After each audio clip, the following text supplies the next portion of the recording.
Fox 5 and Hot 97 present Street Soldiers with Lisa Evers. I'm so glad you're joining us for this episode of Street Soldiers on drill music, an emerging hard-edged genre of hip-hop that's making headlines for all the wrong reasons. Critics claim the lyrics are playbooks for deadly gang shootings, while many supporters and fans say they're simply reflecting the current violent reality. It got so intense, hip-hop artist Mano brought a group, including young drill rappers, to meet with the mayor. Was it a step in the right direction or a sideshow for the real issue of gun violence? There's been a lot of talk about drill rap, drill music, New York City, connecting violence with the culture. Hip-hop artist Mano brought a group of artists, including Fabio Foreign, to City Hall for a conversation with Mayor Eric Adams, who put drill in the media crosshairs. Here's what Mano told me. The content of the drill music differs from different people, right? So now there's a song with Alicia Keys on it right now, New York with Kanye and Fabio and Alicia Keys. So Alicia Keys singing on a drill beat. Baby, welcome to the party. The late Pop Smoke took drill mainstream with #1 Billboard hits that brought in millions of new fans. At the other end of the spectrum are the streets, where aspiring artists, often with gang affiliations, put gun imagery, gang slang, and real threats to beats. But the truth is that the conditions they rap about were around before they were born, just like some negative stereotypes, says allhiphop.com CEO Chuck CREEKMUR. When we think drill music, we immediately think about young black men, and we immediately slide into old racist tropes about what we really think about young black men. And I think that's the larger, more sinister issue here. DJ Sean is a popular Chicago-based hip-hop DJ. He's produced many drill music songs and mixtapes going back a decade ago as drill beats and gang violence tore through Chicago. Here's his survival tip. You have to have a team going into, the music industry. Even if you don't feel you need a team, you need something to fall back on or somebody to help speak for you. The high number of violent drill video views and social media live streams have raised its profile. They can become evidence for law enforcement when there's a major crime or murder to solve. Don't incriminate yourself, says attorney Charles Tucker, Jr. Be careful what they share. And you could use fake guns, you can use fake money, it doesn't need to be real. And more importantly, be careful with the content, right? Because in a lot of ways, it could be misconstrued and used against you. We begin with my exclusive interview with Mano. He's been a part of our push for peace for years. I spoke with him on his way to a video shoot. We're joined right now by hip-hop artist Mano. He's the one who helped organize the meeting with Mayor Eric Adams to talk about music and what can be done for the young people and the youth at risk in our communities to avoid gun violence. Mano, great to have you with us. Thank you. I appreciate it. Thanks for having me. Mano, thanks for being with us again. You've been with us on this peace journey for a very long time. Right. I mean, I try to do what I can when I can, And what gave you the idea to get the artists together? Well, it's been a lot being said about, drill rap and the violence that is associated with it. It's a lot of different narratives that's been going on, and I had been in a conversation with Fabio a few days ago, and he talked to me about how he felt about it, and when you on a drill rap scene, Fabio's probably the most successful drill artist to come out of New York City. So at this point, I just felt like, what? I had a relationship with Eric prior to him being the mayor. I felt like, if anybody needed to speak on it, let's actually get, some of the young kids that come from that element, that's coming from that lifestyle. Let's get them to actually be in a room and give him some proper perspective and clarity on first what drill music is. Make any sort of statements around it. You got to first understand what the genre is. Mano, what about the gang affiliation? Because you know how the gangs move on the streets. You know that this is a whole different landscape that we have in New York, especially in Brooklyn and the Bronx right now. What about that piece of it? Right. That's a very important piece of it, because it's gang culture. So it's not the music that's influencing ordinary people. You know, you got people that took an oath to be in gangs, and unfortunately, you know, the kids are jumping in these gangs at a very, very, very early age, and it is gang culture. I like to say that, and what I wanted to stress to him is that, you know, how do we put some preventive measures in place to help, you know, these kids that are, you know, not in gangs yet but are at risk, right? So when you 10, 11 years old and you coming from, you know, a broken home, and you coming from a place where you feel like there's no hope, and you feel like you don't have value in yourself, then gang and street life become, you know, attractive to you. That is the real problem. Let me ask you this: gangs are not new, guns on the street are not Right. new. Although we've I had know. the highest number of guns on the streets in New York ever in the history of the city, according to the mayor and the police department. But in terms of the social media aspect of it, one of the things that we've seen, and I've covered some of these cases where you have 14, 15-year-olds making their homemade social media videos using real guns that are used in real crimes to actually kill people. And do you feel like the social media aspect is adding a different element to what these Right, kids are because facing? yeah, social media gives them the opportunity to really have access to each other in a negative way, so they could show contention and be at it with each other. If it wasn't for social media, I mean, some of these kids wouldn't even know each other, Right.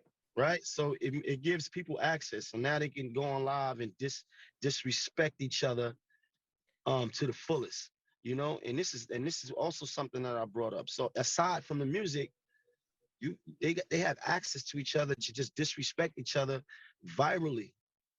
You Right. understand? So, and that was something that he definitely was talking about, and I think that was more of his point than actual the music, because even without the music, you take the music, if they didn't make the music about their ops and their enemies, then they still had these social media apps to have access to each other, to disrespect each other. And then do you feel, New York has always prided itself since the beginning of hip hop on being the original one, being the originator, being where it all started. But a lot of the drill influence in terms of the culture of violence that's around, the really gritty stuff from Chicago kind of found its way to New York. Does that surprise you? Well, I'm not 100% on that, because for one, the sound is different. Right. The music is different. So the music that the particular beats that the artists are rapping on, that we all are rapping on right now, coming from New York City, is different from the beats that they made in Chicago. So the sound is different. I think the culture is similar. Young kids going back and forth with each other, talking about their ops. So that's where the similarity, I think, comes in. But it's always been violence. It's just, we're Right. just seeing a different variation of the same thing. So no matter what the variation, the violence is always going to be, right? So we go back to the 90s. When I was coming up, it was just as bad, or maybe even worse, right? It was just back to back shootings. We was involved in Yeah. just ultra violence. So, now it makes it crazy, because we're able to see it in real time with these apps and these social medias. We're able to see the damage. We're able to see the beef unfold, and we able to see the pain, from the aftermath also. No, and that's a good thing. Mano, and then finally, the how did you leave it with the mayor? Like, did you guys talk next? I mean, it sounds like you covered a lot. Did you talk Right. next steps or anything like that? Right.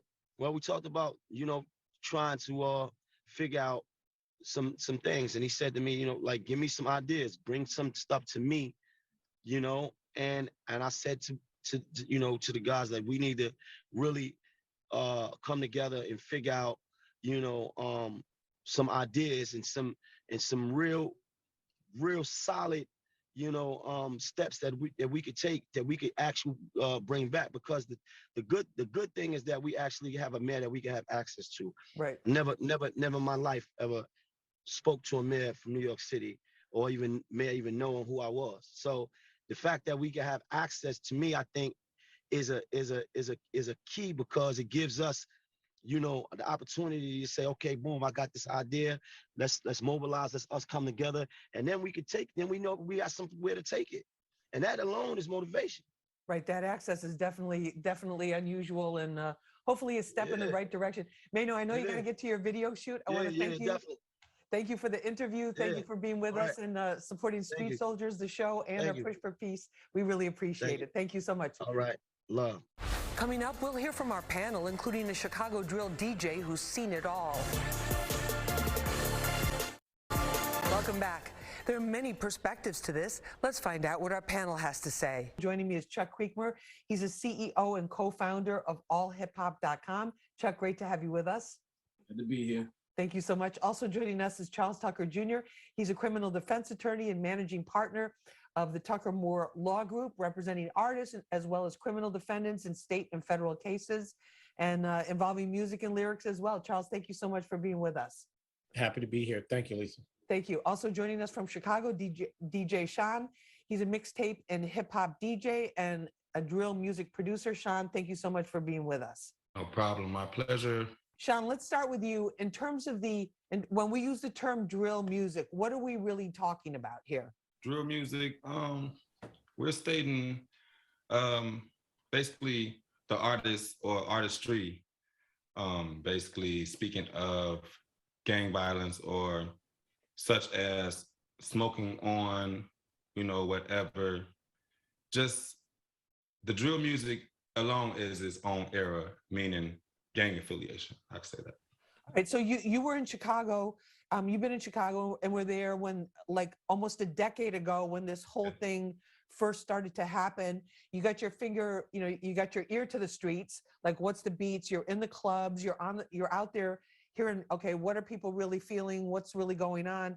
What was it like back then as this music started to take over in Chicago? 2011. So basically 2011, 2015. That era was basically you was categorized about who you messed with or who you was releasing music with at that time. You couldn't mess with the affiliation of another gang or anything. So, that was kind of a standstill point. Chuck, in terms of where drill is right now, you have the whole Chicago, which is very gang affiliated, very geographic, like almost it seems down to the block. There's that slang that was adopted here in New York, but it seems like in terms of the top tier drill artists in New York, trying to follow in Pop Smoke's footsteps, they're trying to get more mainstream into mainstream hip hop. What do you think about that? Yeah, I mean, it's really an interesting sort of contrast. You have this really, just really gritty, some say it's inspired by, death and really violence. And then you have some of them, Fabio, for example, is working with Alicia Keys. He's also worked with Nas, and they're really getting a lot of mainstream traction. Bobby Shmurda is extremely popular still. And so we're seeing things sort of shift. But I think on the street level, it's different. On the street level, we're seeing a lot of these young folks.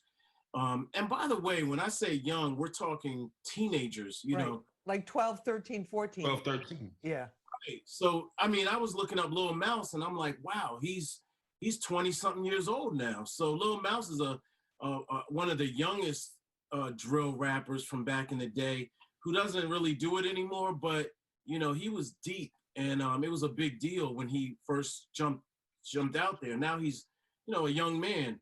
So a lot of this is predicated on you being a younger person, which I think is key when we start talking about the conversation in the schools and in the homes and the real issues, right? Because to me, drill rap is really a bit of a distraction to the real issues that we're facing and our young people are facing in the community. Charles, we're also at a unique point in our history where we're coming out of this pandemic. There's a lot of pent-up energy, a lot of anger, tremendous amount of uncertainty. But there's also this reality, this criminal reality that a lot of cities are facing, not just New York, but around the country, with a crime surge, with a lot of guns being out there. We've seen cases where prosecutors have used videos or lyrics to actually as part of a case, as part of evidence.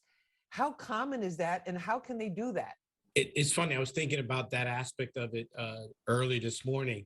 I think in a lot of ways, social media has opened up a bandwidth for law enforcement and prosecutors around the country.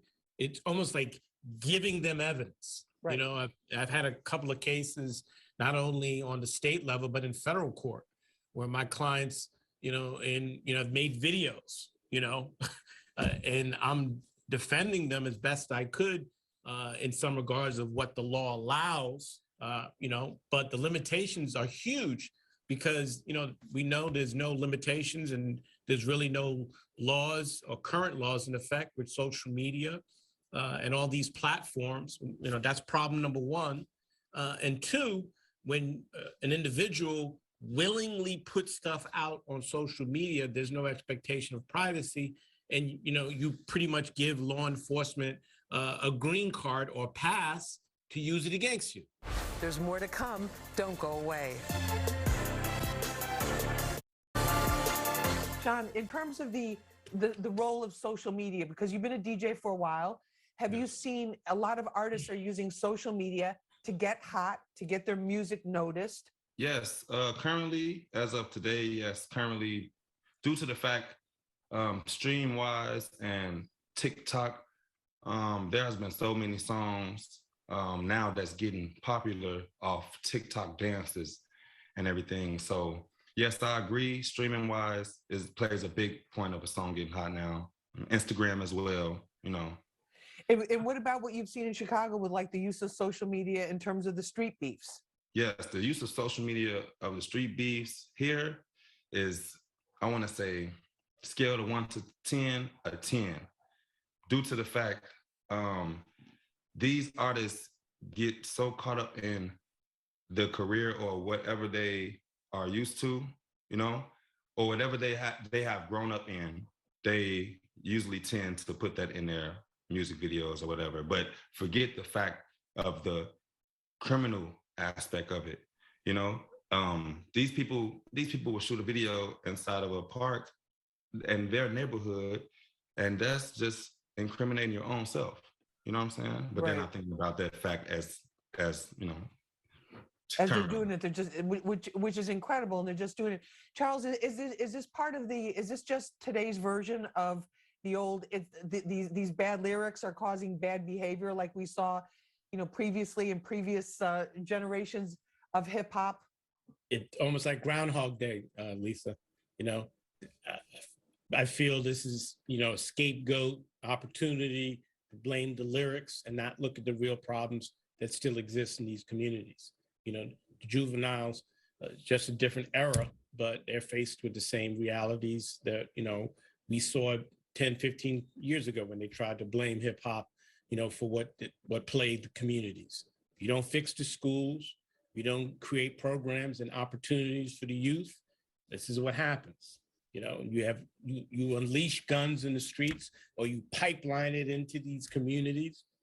This is what happens. You don't look at the music to blame it and cause, this is what's going on. No, the reality, these gentlemen just spoke, they understand, it's not, because if you fix the problems, then the reaction would be different, right? But and when a problem exists for so long, Lisa, you'd have to ask yourself, are they really concerned? Or are they more, bent on just carrying bodies and keeping something for the police to do? And keeping that system open and the whole and the prison jails complex. filled. Yeah, the whole prison complex as well. Chuck, but this is also different with the social media. This isn't like waiting for somebody to drop a CD and then there's a lag period, and then certain things were played or not played on the radio station. This is all like everything's happening in real time. Absolutely. Yeah, definitely. It's happening in real time. You don't have the time to cool off. You don't have time to strategize.